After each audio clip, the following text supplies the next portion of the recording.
ketika kamu menitikkan air mata dan masih peduli terhadapnya adalah ketika dia tidak mempedulikanmu dan kamu masih menunggunya dengan setia. Adalah ketika dia mulai mencintai orang lain dan kamu masih bisa tersenyum dan berkata, aku turut berbahagia.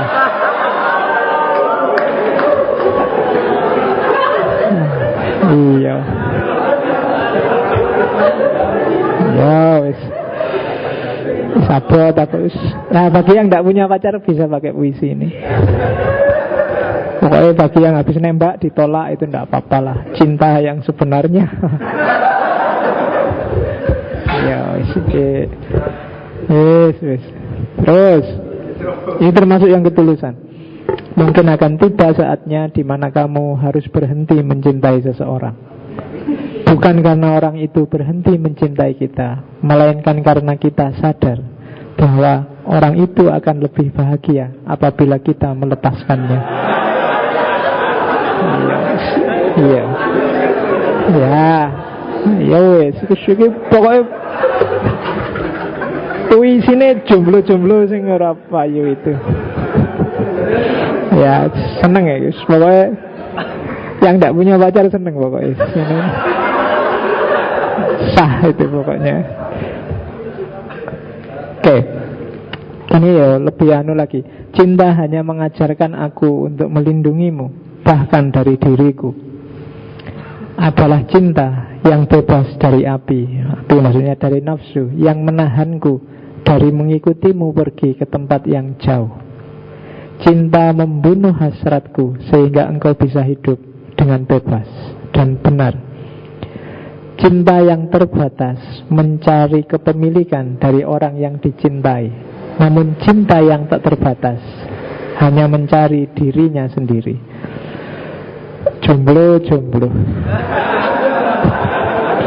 Ya, iyalah, enggak apa-apa lah. Kamu pinjam aja nanti kalau kamu nembak ditolak itu. Cinta hanya mengajarkanku untuk melindunginya, bahkan dari diriku sendiri. Tenang aja, aman pokoknya kamu. Kadangkala orang yang paling mencintaimu adalah orang yang tak pernah menyatakan cinta kepadamu, karena takut engkau berpaling dan menjauh. Lalu bila suatu saat ia pergi, kau akan menyadari bahwa dia adalah cinta yang tak kau sadari. Ya wis. Oke. Ini ngalami semua apa enggak ngalami semua? Iya kok materi ini kok berat. Oke. Ternyata berat sekali katanya Gibran. Laksana butir-butir gandum, kau akan diraihnya ke dalam dirinya. Maksudnya oleh cinta. Ditumbuk-tumbuknya engkau sampai polos, telanjang. Diketamnya dirimu sampai terbebas dari kulitmu. Digosoknya tubuhmu sampai putih bersih. Diremas-remasnya dirimu sehingga mudah dibentuk. Dan akhirnya diantarkannya dirimu kepada api suci, laksana roti yang dipersembahkan pada pesta kudus Tuhan. Jadi kalau kalian menjalani laku makom yang namanya cinta tadi, itu sebenarnya semacam penyucian, membersihkan dirimu sendiri, nggak ada hubungannya sama pasanganmu, melatih kualitas moralmu. Puncaknya ajaran agama itu ikhlas. Puncaknya cinta pada ketulusan. Dan itu memang berat, pahit, perih, tapi hasilnya bagus. Penyucian bikin kamu jadi bersih. Orang ikhlas itu kan ya tidak ada hubungannya dengan berapa harta yang dia miliki, berapa reward yang dia dapat. Tapi satu-satunya yang dia dapat adalah kejernihan batin. Hidup yang tanpa pamrih, tanpa negosiasi. Dan ini memang beratnya di situ. Bukan waktu kamu nembak ditolaknya, tapi batinmu yang terasa. Wong kamu sudah ditolak aja masih bisa tulus, bisa mencintai, bisa berkorban untuk dia. Itu kan luar biasa. Dan ketika kamu terlatih kayak gini, relasi apapun, ketika labelnya adalah cinta, akan terasa ringan. Dan kamu akan mencapai, yaitu saya sebut tadi, makom kalau di sufi. Dan ini makom tertinggi, agak susah.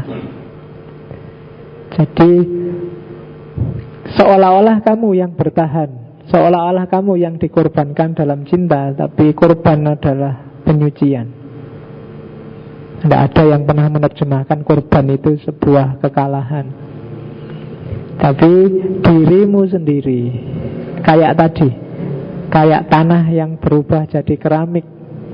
Selama dia masih tanah, masih kotor. Tapi setelah dibanting-banting, setelah diputer-puter, bahkan setelah dibakar, baru dia jadi keramik yang mahal dan berharga. Itulah cinta. Dan suatu hari engkau bertanya padaku, manakah yang lebih penting bagimu, hidupku atau hidupmu? Aku berkata, hidupku. Lalu engkau pergi tinggalkan aku, tanpa kau tahu engkaulah sejatinya hidupku itu. Sweet ya kalau gini. Iya, wis tenang aja, besok dimasukin di wallnya yang kamu tembak itu. Iya, kemarin kan kamu ditolak, sekarang dikasih ini. Jadi ketika orang jatuh cinta, dirinya sendiri hilang. Ini Gibran itu ngomongnya nggak cuma cinta laki-laki perempuan, cinta orang tua, cinta negara, bahkan cinta ketuhanan. Begitu kamu jatuh cinta, akumu hilang. Yang ada hanya kamu, hanya dia. Itu yang bikin Al-Hallaj bilang anak al-haq. Ya kan? Itu yang bikin Syekh Siti Jenar bilang Syekh Siti Jenar gak ada, yang ada hanya Allah. Kenapa? Karena bagi orang yang jatuh cinta, yang ada di kepalanya hanya dirinya yang dia cintai. Lihat apapun, jalan-jalan di mall, wah ini kalau sama dia enak nih, selalu yang terbayang dia. Makan, wah ini makan kalau sama dia enak nih. Semuanya selalu tentang dia, tidak pernah tentang aku. Lihat baju misalnya di fashion, mana ya yang cocok untuk dia, selalu gitu. Kamu tidak pernah mikir dirimu. Engkaulah sejatinya hidupku itu. Itu cinta. Ketika kalian bisa nyampe makom ini, maka Allah nomor satu, orang tuamu nomor satu, negaramu nomor satu. Maka jangan heran, ada loh orang berkorban untuk negara sejak zaman dulu. Gimana ya mikirnya, wong negaranya rusak aja dibela-belain sampai kayak gitu. Enggak, ada cinta di situ. Sejelek apapun, right or wrong my country, saya sudah terlanjur jatuh cinta sama Indonesia, Pak. Sejelek apapun Indonesiaku, boleh tak kritik, boleh tak salah-salahkan, tapi yang lain jangan ikut-ikutan. Kalau ikut-ikutan awas. Nah, itu cinta tanah air. Sama Tuhan juga begitu. Semua tidak ada, yang ada hanya dia. Kan itu sama Tuhan. Jadi itu cinta. Kalau ini tentang Tuhan, cinta sudah ya basisnya. Gibran lebih suka Tuhan itu tidak jauh. Tuhan itu ada di sekitar kita. Cinta kita pada Tuhan tidak harus tabrakan dengan cinta kita pada siapapun yang ada di muka bumi ini. Tidak ada cinta vertikal, cinta horizontal. Tuhan ada di sekeliling kita. Itu dibaca puisinya. Kalau kamu ingin mengenal Tuhan, maka jangan pernah menjadi pemecah masalah. Jangan sok, jangan sombong, jangan angkuh. Lihatlah saja sekelilingmu berada. Engkau akan melihat ia dan anak-anakmu bermain bersama. Dan layangkanlah pandanganmu ke angkasa. Engkau akan melihatnya berjalan di antara mega, menjulurkan tangannya dalam guntur, datang melalui hujan yang turun. Engkau akan melihatnya tersenyum di antara bunga-bunga, lalu membubung tinggi sambil melambaikan tangan di pucuk pepohonan. Wahdatul wujud versi Gibran. Dimanapun ada Tuhan, tidak menyatu tapi dia ada, hadir. Kalau para mistik kan Tuhan itu bersatu, jadi tidak ada bedanya Tuhan dan kita, Tuhan dan alam. Tapi di Gibran beda sih, cuma Tuhan hadir di mana-mana karena dia tidak terikat ruang, tidak terikat waktu. Tuhan hadir di sini pasti hadir. Ikut ngaji filsafat, ya kan? Tuhan hadir di kamarmu, di kos-kosanmu pasti hadir. Di mana-mana kamu nggak perlu jauh-jauh, nggak perlu teriak-teriak kalau manggil Tuhan. Makanya kan ada orang yang berdoa keras-keras terus dimarahi sama Nabi, emangnya Gusti Allah itu tuli apa? Nggak perlu teriak-teriak, nggak perlu bilang Allahu Akbar keras-keras, Allah juga ngerti kok. Jadi Tuhan ada di mana-mana. Kalau kamu sedang kesepian, percayalah di sisimu ada Tuhan. Tuhan sangat mencintaimu jauh daripada kamu mencintainya.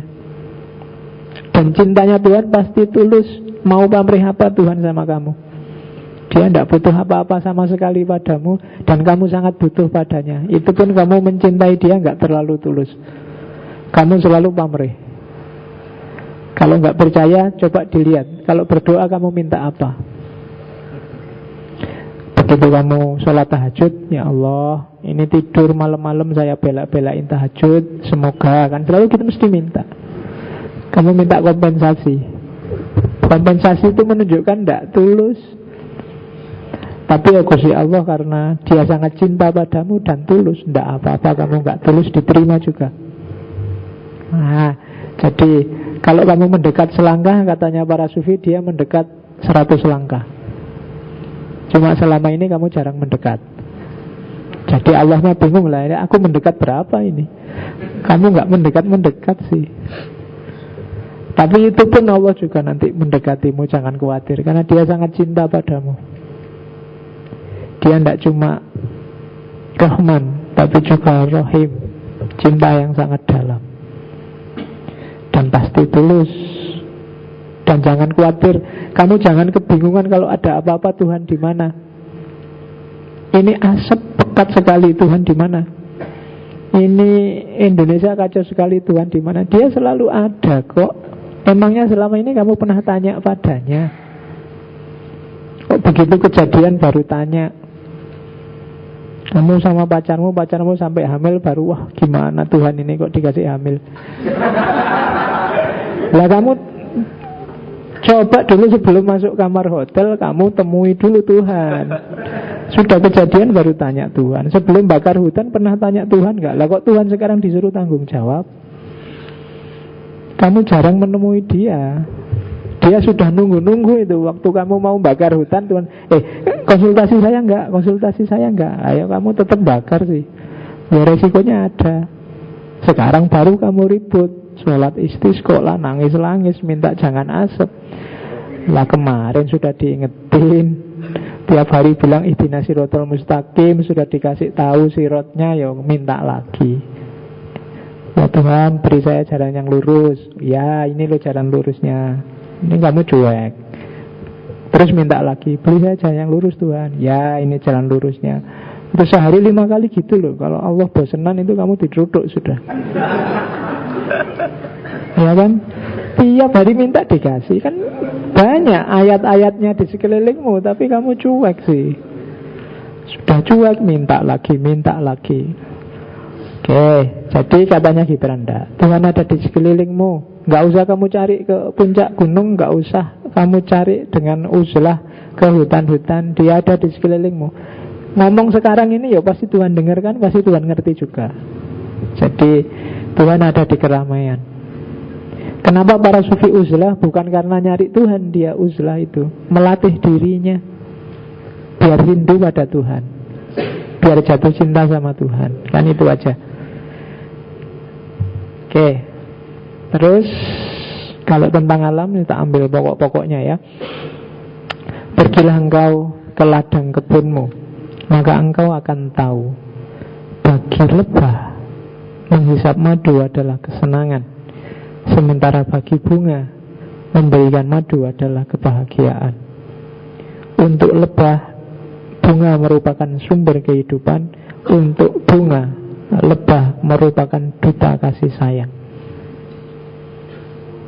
Ekologi. Alam itu secara sunnatullah imbang, harmonis. Kita yang ngerusak. Sudah ada iramanya. Allah sudah bikin begitu. Ya kan? Kita sendiri yang neko-neko dan nikmati sendiri hasilnya sekarang. Musim tidak jelas, asap di mana-mana, panas luar biasa. Itu kalau dicermati kita yang ngerusak. Seolah-olah Allah sedang marah pada kita, padahal Allah setiap hari dituduh kayak gitu, ya biasa aja, dia nggak balas kita. Kalau Allah tersinggung susah itu, ya kan? Tapi dia sangat cinta pada kita, jadi tidak apa-apa lah. Aku dikambing hitamkan juga tidak apa-apa. Bagian yang susah-susah juga tidak apa-apa, kan selalu kita. Karena Allah sangat cinta pada kita. Oke, jadi bagi yang nanti tertarik Gibran, sisi ekologisnya intinya di sini. Tidak ada alam itu manusia, makanya kembalilah ke sifatnya yang natural. Apa sih yang bikin manusia rusak? Manusia terlalu banyak topeng, bikin sekat sendiri, bikin topeng sendiri, dan akhirnya susah sendiri. Bikin baju sendiri, bikin jubah sendiri, dan akhirnya sumpek sendiri. Itu manusia, hidupnya tidak alami.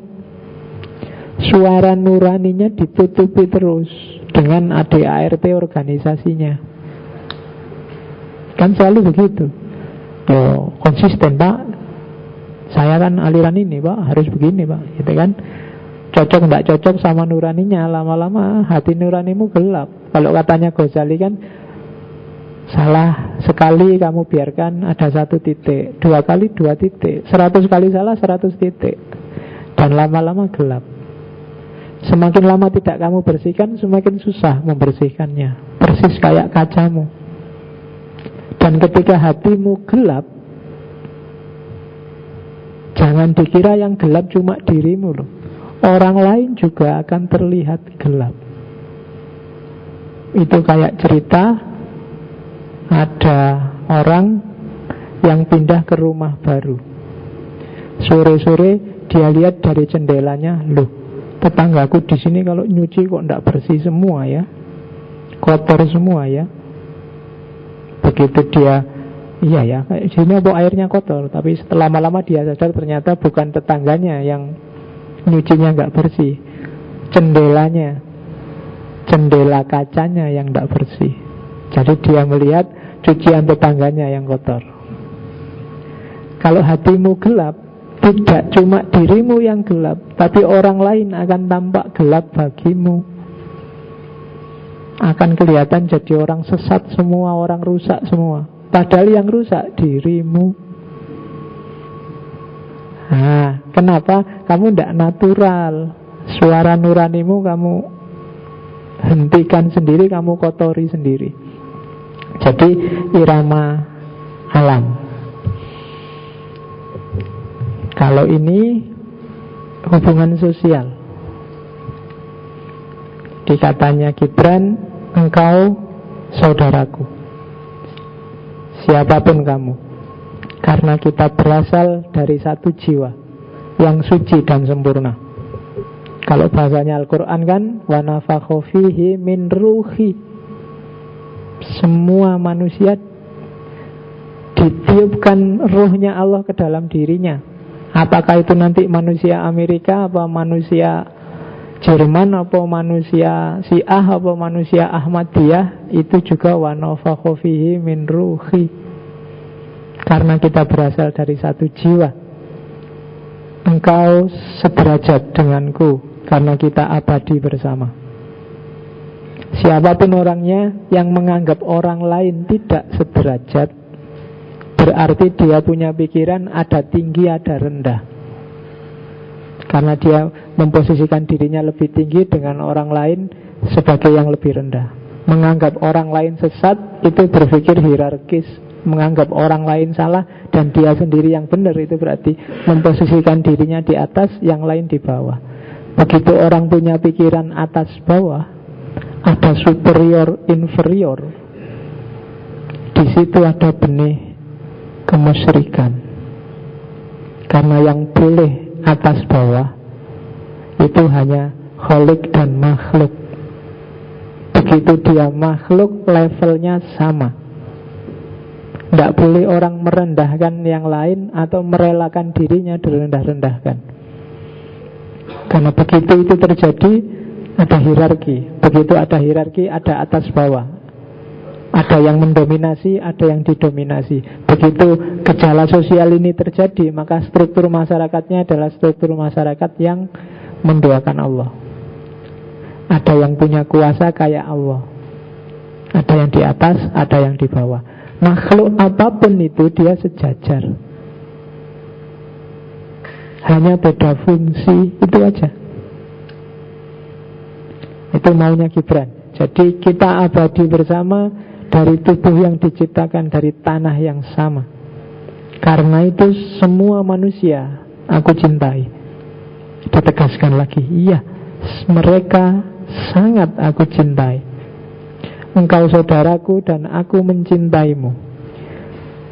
Kucintai dirimu selagi bersujud di masjid, berlutut di kuil, dan berdoa di gereja. Ini tidak sama dengan aku akan jadi Islam, juga jadi Hindu, juga jadi Kristen. Tapi siapapun kamu, meskipun dia Kristen, yang disebut pertama masjid loh.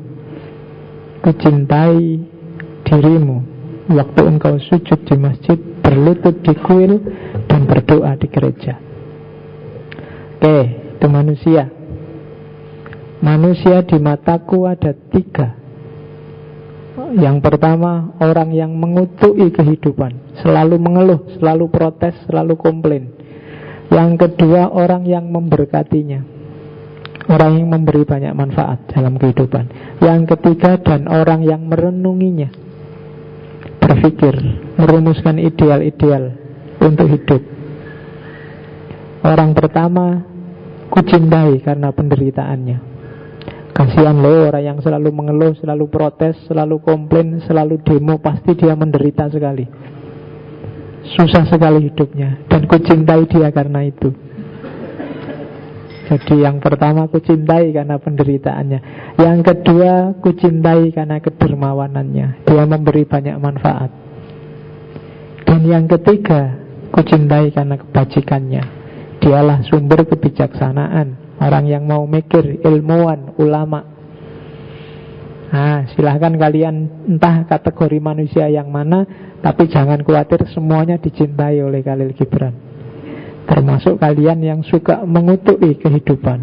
Nah, terus ini cerita sebenarnya, nanti kalian baca sendiri, kalian copy. Jadi ini pandangannya yang sangat terkenal tentang anak-anak. Jadi suatu ketika dia berjalan, dia masuk ke, kalau di sini rumah sakit jiwa. Tiba-tiba dia melihat ada anak muda yang duduk di pojok tapi membaca buku filsafat. Gibran kan heran. Terus dia tanya, apa sih yang kamu lakukan di sini? Dia terkejut lalu menatapku. Tolah-toleh nggak ada dokter, lalu dia menjawab, sederhana saja. Ayahku seorang pengacara terkenal, ingin aku menjadi seperti dirinya. Pamanku yang memiliki toko besar berharap aku mencontoh dirinya. Ibuku ingin aku seperti ayahnya. Kakak perempuanku selalu membandingkan suaminya di depanku sebagai seorang laki-laki yang sukses. Kakak laki-lakiku berusaha melatihku menjadi atlet yang baik seperti dirinya. Dan hal yang sama terjadi di sekolahku, juga oleh guru pianoku, juga oleh guru bahasa Inggrisku. Semuanya meyakinkan dan menegaskan bahwa merekalah contoh terbaik untuk diikuti. Tidak seorang pun yang melihatku sebagai seseorang, tetapi sebagai sebuah cermin. Lalu kuputuskan untuk masuk karantina ini. Setidaknya di sini aku bisa menjadi diriku sendiri. Silahkan kamu bahas sendiri itu. Tema khusus tentang anak-anak. Dan persis pendidikan di Indonesia hari ini itu. Persis yang dilakukan para motivator dan kawan-kawan itu semacam ini. Ya, kalian dianggap bodoh luar biasa sehingga harus dikasih tahu harus begini atau harus begitu. Dan kalian mau saja dan seneng sehingga jadi followernya semua. Ya, jadi tidak pernah kalian jadi dirimu sendiri. Mau apa-apa selalu membenchmark dirimu ke orang lain. Karena memang lingkunganmu mengkondisikan begitu. Itu yang terjadi. Jadi anak ini sampai sumpek luar biasa. Akhirnya udahlah, masuk rumah sakit jiwa aja deh, pura-pura gila. Di sana dia bebas, jadi dirinya sendiri. Termasuk baca buku filsafat. Karena filsafat itu kan gak sembarangan boleh. Kalau kamu ditanya bapakmu mau jadi apa, boleh jadi filosof, bapakmu judek ya kan. Apa gunanya filosof kan gitu. Ini puisinya yang sangat terkenal, gak perlu saya baca. Anakmu bukanlah anak-anakmu, dan seterusnya. Beberapa menurut saya yang unik, saya ambil semacam quotes ya. Yang pertama, jika hatimu bagai gunung berapi yang siap memuntahkan lahar, bagaimana engkau berharap di dalamnya ada bunga yang mekar? Apalagi yang muda-muda. Dalam dirimu itu kan siap api meledak setiap saat. Naik motor pelan-pelan disalip, weng, langsung bus. Oh, wah, tancap gas. Ya kan, ada apa-apa kan langsung naik. Cuma dalam jiwa yang masih panas kayak gini, masih anytime ada gunung meletus di dalamnya, susah untuk tumbuh bunga yang mekar. Itu sekalian kontekan dengan hidupmu sendiri. Menaklukkan nafsu maksudnya.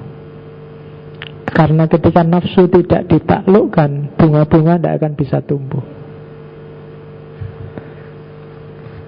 Terus ini untuk kreativitas. Tuhan menciptakan pada diri kalian jiwa yang bersayap untuk terbang, mengarungi cakrawala cinta dan kebebasan. Betapa sedihnya memotong sayap itu dengan tanganmu sendiri, menyiksa dirimu seperti kutu yang merayap di atas bumi. Ini hati-hati kalian, ada banyak sekali klaster, aliran, pemikiran, mazhab, kelompok, organisasi yang seringkali tidak sadar kalian seperti memasang belenggu di tangan sendiri. Pikirlah baik-baik, karena hakikatnya jiwamu adalah jiwa yang bebas dan bersayap, siap untuk terbang setinggi apapun. Hanya kalian sendiri yang bikin kurungan sendiri untuk jiwamu yang sebenarnya bebas. Itu Gibran. Ini yang khas. Dia wanti-wanti, menjauhlah dari kebijaksanaan yang tidak berbumbu tangisan, dari filsafat yang tidak berbuah tawariang, dan dari kebesaran yang tidak tunduk di hadapan anak-anak. Kebijaksanaan yang tidak ada tangisan berarti tidak akan mungkin jadi bijaksana, karena dia arogan. Jadi kebijaksanaan yang semena-mena, yang tidak peka. Karena sering-sering yang butuh kebijaksanaan itu yang tertindas, yang butuh kebijaksanaan itu yang hidupnya sumpek, yang sedang terjepit. Mereka lah yang banyak butuh kebijaksanaan. Yang sudah senang, sudah sukses, sudah jaya, biasanya nggak terlalu care dengan kebijaksanaan. Maka mereka yang mengeluarkan gagasan kebijaksanaan tapi tidak bisa nangis, berarti dia tidak bisa membaca ketertindasan, nggak bisa membaca kesulitan, kesusahan. Jangan percaya dengan orang yang ngomong hikmah, ngomong kebijaksanaan tapi tidak bisa nangis, apalagi yang isinya hanya marah-marah. Yang kedua, filsafat yang tidak bisa ketawa. Iya, karena filsafat itu berpikir serius, mendalam. Orang yang ngerti filsafat pasti lebih banyak ketawa, menertawakan dirinya, menertawakan betapa manusia itu lucu, cara berpikirnya, cara hidupnya, tidak konsistennya, macam-macam. Orang dalam filsafatnya pasti mudah ketawa. Semakin kamu tidak gampang ketawa, sebenarnya semakin tidak filosofis. Ini katanya Gibran loh. Jadi semakin kamu serius, filsafat kok hasilnya mengkerut, nah itu berarti belum ketemu kamu. Kalau sudah ketemu, biasanya ketawa. Jarang loh orang menemukan pengetahuan kok terus sedih. Biasanya riang, ketawa. Archimedes itu begitu nemu hukum Archimedes, nemunya kan waktu mandi, langsung bangkit, eureka, ketemu, lari keluar, tidak pakai baju. Saking senengnya itu, ya kan? Jadi filsafat yang tidak berbuah ketawa riang bukan berarti salah, tapi hati-hati, lebih baik menjauh aja. Biasanya cuma bikin rumit hidupmu. Oke. Dan yang ketiga, kebesaran, keagungan yang tidak tunduk di depan anak-anak. Kalau ada yang, coba dicek ya, tidak ada orang yang tidak sayang, tidak tunduk. Kalau ada anak kecil lucu, biasanya mesti sayang. Ketidaktundukan pada anak-anak biasanya alamat dari matinya hati, tidak peka. Siapapun orangnya biasanya sayang sama anak kecil. Paling enggak, meskipun enggak kepingin menyentuh, tapi ada rasa lucu ya, unik ya, khas ya. Ketika itu enggak ada, berarti batin mati. Tiga-tiganya adalah ciri dari batin yang tidak hidup. Kebijaksanaan tanpa tangisan, filsafat tanpa tawa riang, dan kebesaran tanpa anak-anak. Kebijaksanaan tidak lagi kebijaksanaan apabila ia menjadi terlalu angkuh untuk menangis, terlalu serius untuk tertawa, dan terlalu egois untuk melihat yang lain kecuali dirinya sendiri. Tidak usah dibahas. Kenapa kita menutup mata ketika tidur, ketika kita menangis, ketika kita membayangkan? Itu karena hal terindah di dunia tidak terlihat oleh mata. Wis, dipikir dulu lah, wis. Oke, sudah jam 10. Ini kalimat terakhirnya Gibran. Jadi dia meninggal karena penyakit sirosis hati dan TBC dalam usia 48 tahun.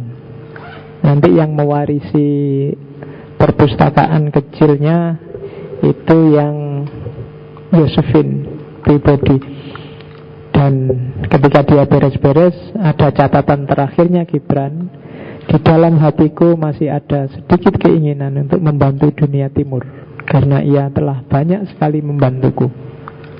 Itu kalimat terakhirnya, karena dia merasa aktivitasnya sebagian besar memang di barat, di Amerika. Dari Boston dia nanti punya studio di New York.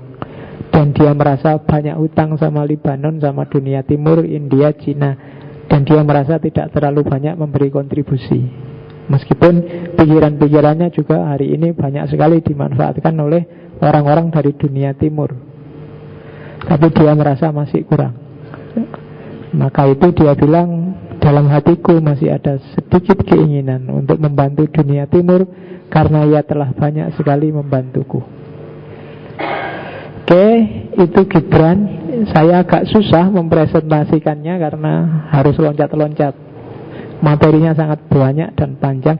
Ini slide, zaman bikin skripsi itu tak bikin slide ada sekitar 150-an slide.